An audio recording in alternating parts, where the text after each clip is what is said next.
ndabahaye mwiriwe ndabaramukije mwese nshuti banywanyi bacu mubana natwe mu makuru n'ibiganiro bya misi yose tuba turiko turabashikiriza amakuru tuba twabatohoreje ndetse n'amakuru aba ariko aravugwa mu bimenyesha amakuru bitandukanye n'ibyagiye bivugwa cyane ku mbuga ngurukana bumenyi. Nizera ko rero mudukurikirana mwaramaze gufyonda kuri subscribe cyangwa se sabone kugira ngo buri ko turonse amakuru n'ibiganiro nk'ibi ngibi tukayibarungikira mube mu ba mbere bashikirwa nabyo.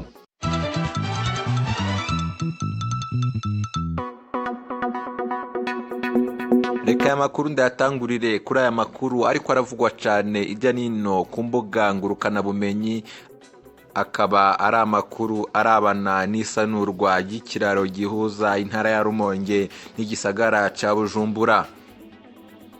Nkuko twari twabamenyesheje mu makuru yacu aheze, ikiraro gihuza igisagara ca Bujumbura n'intara ya Rumonge akaba ari ikiraro cy'uruzi rwa Kirasa giherereye kwibarabara RN3. Icyo kiraro kikaba cari cacitse kigera hasi, amazi arakirengera. Nyuma rero yuko urujya n'uruza rw'ibidandazwa n'abantu bava banaja muri izi ntara ebyiri rutari rukiri guhita, ubu hakaba hatangajwe amakuru meza yuko iki kiraro kigiye gusanurwa. Iki kiraro rero kikaba kigiye gusanurwa n'ishyirahamwe Sino Hydro, akaba ari naryo ririko rirubaka urugomero rw'umuyaga nkuba ku Rutumo ngaho muri Rumonge province. Ndetse kuri uyu wa gatandatu bakaba bagiriye urugendo aho ku ruzi rwa Kirasa kugira ngo barebe aho icyo kiraro cyacikiye, kumvo yo kumenya ibisabwa kugira ngo gisanurwe. Muri uru rugendo kandi bakaba bari kumwe na buramatari w'intara ya Rumonge ndetse na konsolateri Nitunga. Bakaba bamenyesheje ko mu gihe ibi bikorwa byo gusanura iki kiraro bitararangira, bafatikanyije n'ubushikiranganje bujejwe inyubako, bakaba bagiye gushaka aho bubaka baza kunyuza iri barabara mu gihe imirimo yo gusanura icyo kiraro itararangira.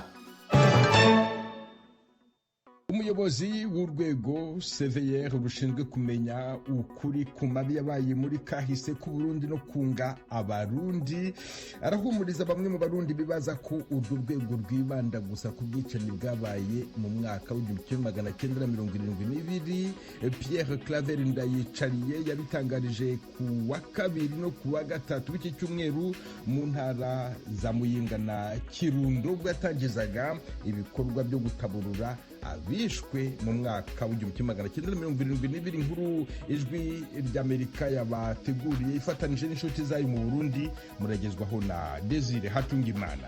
Icyo gikorwa cyo kuzura ibisigarira by'abarundi bo mu bwoko bw'abahutu bishwe mu rwimo rw'umwaka w'1972 cyahereye ku munsi wa kabiri w'inondwi muri komine Mwakiro y'intara ya Muyinga mu kibira ca Ruvubu mu buraruko bw'Uburundi. Abanyagihugu bo muri komine Mwakiro bari batekewe n'ubwoba kubera icyo gikorwa cyo kuzura ibisigarira by'abishwe muri urwo rwimo ko 72. Umukuru w'umugwi CVR yahumurije abanyamwakiro n'abategetsi batandukanye bari bitavye itanguzwa ry'icyo gikorwa mu buraruko bw'Uburundi. Ndayicariye afatira ku bikorwa bimaze kubera mu zindi ntara z'Uburundi, aho tumaze guca duhereye mu Kamenge, dusimbiye mu Rusaka rwa Mwaro, aho tumaze guca tugiye ku Ruvubu muri komine Shombo ya Karusi, ibinogo 8 byo mu 72. Duca turagaruka muri komine yitwa Giheta ya Gitega, dutora ibinogo bitasanzwe ahitwa Mashitsi, ahitwa Nyabunyovu, ahitwa Nyambeho, ahitwa Mutobo, aho hose mu 72. Ivyo byose tubimenya kubera abenegihugu. Abanyamwakiro babonye iyo 72 si bake, bavuga ko bagitekewe n'ubwoba bibutse ivyabaye. Simoni Semapfa numwe muri bo yari umutima amenyo, abwira abakunzi b'ijwi ry'Amerika ivyo yibuka. Ari no mubimba ibinogo byatabwamwo abicwa ico gihe. Amareba bitwimbije bakatubwira ngo ibyo basoda ngo barota kuza ngo kugiramwo manevre ngo barari bumwe bw'imureri ngo buza ngo gutera igihugu. Bw'imureri nabwo rero urumva bari twebwe abahutu. 72 baca baza kurobanura abarimu bigisha ino babatwara babica tutamenye iyo baja 73 niho bazana nabo kuza kubata ngaho. Ibibazo rero jewe nabibonye kuko ndabizi. Ibyo bikorwa vy'umugwi Severe ayimwakiro byari bitabwe na bamwe mu mashinga amateka barongoye n'icegera ca kabiri c'umukuru w'inama nshinga amateka. Abel Gashatsi mu ijambo ryiwe yashimiye umugwi Severe ku byo umaze kurangura. Turanyashima ingene bari ku kiti. Igikorwa c'umugwi Severe nivyo nuko uwurongoye yabishikirije abarundi bamwe harabashatse kuvuga ibi na biriya. Ubwa mbere umugwi Severe ni umugwi w'igihugu, ni umugwi w'igihugu byavuye mu biganiro, kandi igikorwa uriko urakora ni igikorwa cyo kumenyekanisha ukuri kugira ngo abarundi bamenye ivyabaye mu gihugu, babimenye maze bandurukire bari kwiranira. Kumenya yo kahise k'igihugu nibaza ko ari uburenganzira bw'umurundi wese, cyane cyane abari kuno munsi.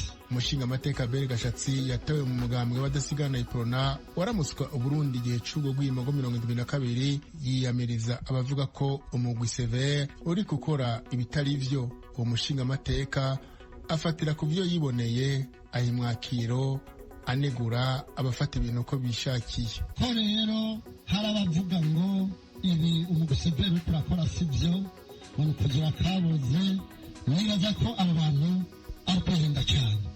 Ibi batweretse ngaha murabona ko igihugu cyacu cyarabayemo ibibazo, harabayemo ubwicanyi bwagiye bukurikirana.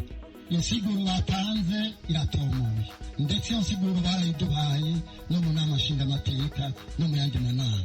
Bamwe mu bo umushinga amateka Gashatsi avuga ko bariko bashikiriza amajambo atariyo ku bikorwa vy'uwo mugwi ujejwe kumenya ukuri no kunywanisha. Hari abavuga ko uwo mugwi uri gukora gusa ku bwicanyi bwo 72 kandi uri kuzura kaboze. Abo umukuru w'umugwi Severe ari mwakiro kuri wa kabiri yarabahumurije.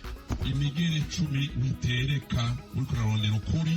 Twashimye guhera ku 72 dukore, hanyuma twaragiziguye neza mu nama nshinga amateka na nkinguza amateka tuvuga tuti ni ukugira turabe ko abakiriho bogenda tuganiriye, ko ababikoze baba bakiriho tugenda tubumvirije. Duhejeje tuje ku 88 tuje mu 93. Umuntu azogukwegera hariya na hariya azoba ariko arakujuragereza. Ibyo bikorwa by'umugwi Severe bikorera bera mu buraruko bw'u Burundi byatanguye ku munsi wa kabiri muri komine Mwakiro. Ku munsi wa gatatu naho byatangurijwe muri komine Busoni y'intara ya Kirundo. Umukuru w'uwo mugwi Petero Karaveri Ndayicariye nyene gutanguza ivyo bikorwa yatangaje ko abarundi bazoshikirizwa icabivuyemwo birangiye n'ahatatanze ikiringo bizomara. Kuri uyu munsi kandi nibwo habaye urukino rw'umupira w'amaguru rwahuzaga abagize ubushikiranganji bw'imigenderanire n'amakungu ndetse n'abahagarariye ishirahamwe ry'ibihugu by'Iburaya mu Burundi. Uru rukino rwabaye kuri uyu munsi rukaba rwari rwamenyeshejwe n'ubushikiranganji bw'imigenderanire n'amakungu ku munsi w'ejo, aho ari urukino rwabaye mu rwego rwo guhimbaza umunsi w'ibihugu by'Iburaya. Ku ruhande rw'u Burundi umugwi ukaba waruhagarariwe n'umushikiranganji ajejwe imigenderanire n'amakungu Albert Shingiro, naho ku ruhande rw'abo muri Union Européenne umugwi ukaba waruhagarariye na ambasaderi w'ibyo bihugu mu Burundi Jean-Claude Boshi. Uru rukino rukaba rwabaye mu rwego rwo kugaragaza ikimenyetso cy'amahoro ndetse no mu rwego rwo kugaragaza umubano mwiza Uburundi uri kugenda ugirana n'ibi bihugu by'Iburaya, no mu rwego rwo gutangira imishyikirano ikomeza gukuraho ibihano ibihugu by'Iburaya bwafatiye Uburundi. Uyu mukino rero warugamije kuzahura umubano mwiza w'ibihugu by'Iburaya ndetse n'igihugu c'u Burundi, ukaba wabereye ku kibuga cya Kabondo Help FC. Bikaba byaje kurangira iyi migwi inganyije ibitsindo 2-2. mu gihe umubano w'igihugu cy'u Burundi ndetse n'ibihugu byunze by'i Buraya uri kugenda umera neza. Ku munsi w'ejo nibwo umuryango w'ibihugu byunze bya Afurika wakuye Uburundi ku rutonde rw'ibihugu byigwaho n'akanama kajejwe amahoro n'umutekano muri Afurika. Uyu muryango ukaba uvuga ko Uburundi bwateye intambwe nziza ishimishije mu kubahiriza agateka kazina muntu ndetse no kugarura umutekano n'amahoro mu gihugu. Ukaba wanamenyesheje ko intumwa zakurikiranaga iyubahirizwa ry'agateka kazina muntu zari ziri mu Burundi zirahita zikurwayo.